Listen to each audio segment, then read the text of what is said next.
మనం మన రాష్ట్రానికి అందిస్తామన్న దిశగా ప్రతి అడుగు వేస్తున్నాం అధ్యక్ష. అందులో ముఖ్యంగా నేను చెప్పదలుచుకున్నది పల్లె పండుగ. మన గౌరవ ఉప ముఖ్యమంత్రి వర్యులు పవన్ కళ్యాణ్ గారి పంచాయతీరాజ్ శాఖ ద్వారా మనం ఆగస్టు 23వ తారీఖున గ్రామ సభలు నిర్వహించాం. ఇంతకు ముందెన్నడూ లేని విధంగా గత 5 సంవత్సరాల గ్రామ సభ అన్న పదాన్నే మర్చిపోయారు అధ్యక్ష ప్రజలు. అలా కాకుండా గ్రామ సభలు నిర్వహించే అన్ని పంచాయతీల్లో ఏ పనుల ద్వారా మనం గ్రామీణాభివృద్ధి సాధ్యమవుతుందన్న దిశగా దాని తీర్మానాలు చేసుకొని దానికి తగ్గట్టుగా నిధులని సుమారు 4,500 కోట్ల రూపాయల నిధులని పంచాయతీల కోసం విడుదల చేయడం అయింది అధ్యక్ష.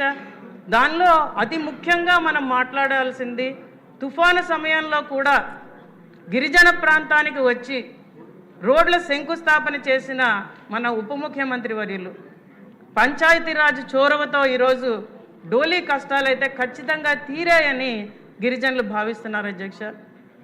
మొట్టమొదటిసారిగా శ్రీకాకుళంలో పూర్తి చేసిన రోడ్డు మీద ఒక అంబులెన్స్ ఒక గర్భిణీ స్త్రీని రికార్డు టైంలో 8 నిమిషాల్లో ఆసుపత్రికి చేర్చింది అధ్యక్ష. అది మనం సాధించిన ఘనత అధ్యక్ష. ఎవ్వరూ వినని కష్టాలని మన ప్రభుత్వం వింటున్నది అధ్యక్ష. ఈరోజు ఖచ్చితంగా దాన్ని చేసే దిశగా తీసుకెళ్తున్నారు అధ్యక్ష. ఎక్కడ చూసినా బురద, ఎక్కడ చూసినా మురికి, ఎక్కడ చూసినా గుంటలు, యాక్సిడెంట్స్, వీటన్నింటినీ దృష్టిలో ఉంచుకొని ఈరోజు మనం పల్లె పండుగ చేసుకొని రోడ్ల నిర్మాణం చేపట్టి సుమారు 4,500 కిలోమీటర్ల సీసీ రోడ్ల నిర్మాణం చేసుకున్నాం. అలాగే తార్ రోడ్లను నిర్మాణం చేసుకుంటున్నాం. అలాగే పాడైపోయిన R&B బీటీ రోడ్లను కూడా ఈరోజు మరమ్మతులు చేసే దిశగా ఖచ్చితంగా నిధులు విడుదల చేసి ఆ పనులు కూడా మనం సక్రమంగా పూర్తి చేసుకొని ఈరోజు ప్రజలు ఆనందంగా ఉండేటట్టు మంచి ఇన్ఫ్రాస్ట్రక్చర్ ఆంధ్రప్రదేశ్కి వచ్చేటట్టు మనం ప్రతి అడుగు వేస్తున్నాం అధ్యక్ష. దాన్ని ఈరోజు ప్రజలందరూ హర్షిస్తున్నారు అధ్యక్ష. ఇంకా చెప్పుకోవాల్సింది ప్యాడీ ప్రొక్యూర్మెంట్. ఖచ్చితంగా రైతులు గత ప్రభుత్వ హయాంలో ఎంత నష్టపోయామో మనకు తెలుసు అధ్యక్ష. ఎందుకంటే ఆర్బీకేలు అన్నారు, వాటి నిర్మాణం అన్నారు, సకాలంలో ఒక్క ఎరువు సప్లై చేయలేదు, సకాలంలో సీడ్స్ సప్లై చేయలేదు, సకాలంలో ప్యాడీ ప్రొక్యూర్మెంట్ చేయలేదు. ఎందుకంటే గత ఎలక్షన్ క్యాంపెయిన్లో మనం వెళ్ళినప్పుడు రైతులు కన్నీళ్లతో మొలకలెత్తిన విత్తనాలు మొలకలెత్తిన ధాన్యం చూపిస్తుంటే నిజంగా చాలా బాధ కలిగించింది అధ్యక్ష. అలాంటి పరిస్థితి లేకుండా నూతన సాంకేతిక నిపుణతని వాడుతూ ఖచ్చితంగా రైతులకి 48 గంటల లోపే, చాలామంది చెప్తున్నారు అధ్యక్ష, మేము RSKలో స్లిప్ తీసుకున్న 3-4 గంటల లోపే మాకు డబ్బులు పడ్డాయని చాలామంది చెప్పడం జరిగింది అధ్యక్ష.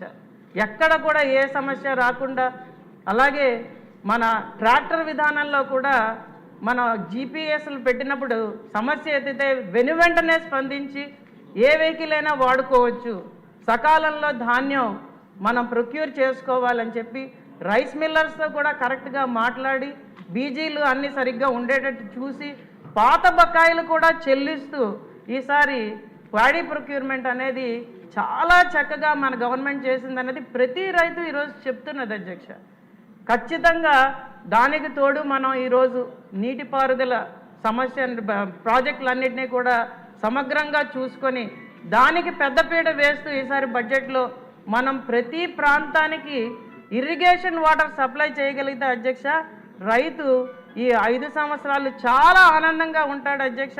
దాని దిశగా ఖచ్చితం ప్రభుత్వం ఆలోచిస్తున్న అండంలో ఎటువంటి అతిశయోక్తి లేదు అధ్యక్ష. అలాగే అధ్యక్ష మనం మాట్లాడుకోవాల్సింది పెన్షన్ల గురించి అధ్యక్ష. పెన్షన్లు 3,000 నుంచి 4,000కి పెంచుతూ ప్రతి ఒక్కరికి కూడా 1వ తారీఖు రోజే పెన్షన్లు ఇచ్చే దిశగా మనము కొన్ని సందర్భాల్లో అయితే ఆ రోజు సెలవు దినం అయితే 31నే పెన్షన్లు ఇచ్చే దిశగా ప్రతి శాసనసభ్యుడు అలాగే ప్రతి కార్యకర్త అలాగే అధికార యంత్రాంగంతో కలిసి ఈరోజు మమైకమై చంద్రబాబు నాయుడు గారు పవన్ కళ్యాణ్ గారు కూడా వెళ్ళి పెన్షన్లు ఇచ్చే దిశగా ఈరోజు మనం అందరం కలిసి పనిచేస్తున్నాం ప్రజల కోసం అధ్యక్ష. దాన్ని మనం దృష్టిలో ఉంచుకోవాలి. గత ప్రభుత్వం 1,000 రూపాయలు పెంచుతానని చెప్పి ప్రతి సంవత్సరం 2,250 రూపాయలు మాత్రమే పెంచుతూ చాలామందికి పెన్షన్లు తీసేసి, ఎందుకు తీసామో తెలియక ప్రజల్ని చాలా ఇబ్బందుల పాలు చేసి వాళ్ళకి కన్నీళ్లు మిగిల్చింది అధ్యక్ష. అటువంటి పరిస్థితి గత 9 నెలల్లో మీరు ఏ జిల్లాకి వెళ్ళి చూసినా కనిపించదు అధ్యక్ష. మీకు ప్రజలందరూ కూడా చాలా ఆనందంగా ఉన్నారు, కొత్త పెన్షన్లు ఇస్తారు, ఇచ్చి తీరుతారు అన్న నమ్మకంతో ఈరోజు ప్రజలు ఉన్నారు. కాబట్టి మనం ఆ దిశగా అడుగులు వేస్తున్నాం. కాబట్టి ఖచ్చితంగా ప్రజలందరూ ఈరోజు దాన్ని హర్షిస్తున్నారు అధ్యక్ష. అలాగే అధ్యక్ష, పేదరికం నిర్మూలన కోసం, తలసరి ఆదాయం పెంపు కోసం మన ప్రభుత్వం ప్రతి అడుగు వేస్తున్నది అధ్యక్ష. దానిలో మనం గత అసెంబ్లీ సెషన్లో కూడా మాట్లాడుకుందాం.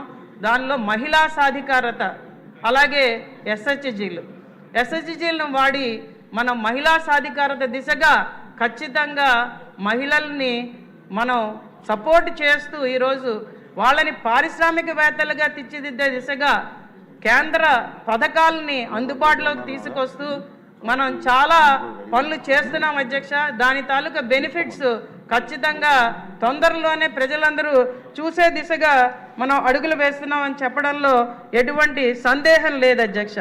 అలాగే మనం జాబ్ క్రియేషన్ కోసం యూత్ని దృష్టిలో ఉంచుకొని స్కిల్ డెవలప్మెంట్ దిశగా ముందుకు అడుగులేస్తూ సర్వీస్ సెక్టర్లో ప్రత్యేకమైన దృష్టి పెడుతూ మనం ప్రతి అడుగు ఎంఎస్ఎంఈ ఇండస్ట్రీస్ స్టార్ట్ చేసుకుంటూ, అలాగే పెద్ద పెద్ద పరిశ్రమలు తీసుకొస్తూ మనం ప్రతి అడుగు వేస్తున్నాం అధ్యక్ష. ఈరోజు అది ఈ ప్రసంగంలో ఖచ్చితంగా కనిపించింది అధ్యక్ష. ప్రజలందరూ దాన్ని చాలా హర్షిస్తున్నారు అధ్యక్ష. ఆఖరిగా అధ్యక్ష, మనం జేజేఎం ఈరోజు ప్రజలందరూ కూడా మంచినీటి సరఫరా సరిగ్గా లేక గత ప్రభుత్వ హయాంలో ఎన్నిసార్లు చెప్పినా వినకుండా దాన్ని పక్కన పెట్టి ఎలక్షన్ల ముందర తూతూ మంత్రంగా రకరకాల పైపులు తీసుకొచ్చి ఊళ్ళల్లో వేసి ఉన్న సీసీ రోడ్లని తవ్వేసి ఆ పైపులు వేసి వాటికి ఒక్క కనెక్షన్ కూడా ఇవ్వకుండా, అసలు ఇన్పుట్ సోర్స్ ఉందా లేదా అని కూడా చూడకుండా గత ప్రభుత్వం చేసిన చాలా నీచమైన పనిని మనం కరెక్ట్ చేసుకుంటూ ఈరోజు జేజేఎం పథకం ద్వారా ప్రతి ఇంటికి మంచినీరు అందించే దిశగా మనం ఖచ్చితంగా అడుగులు వేస్తూ ప్రతి గడప మనం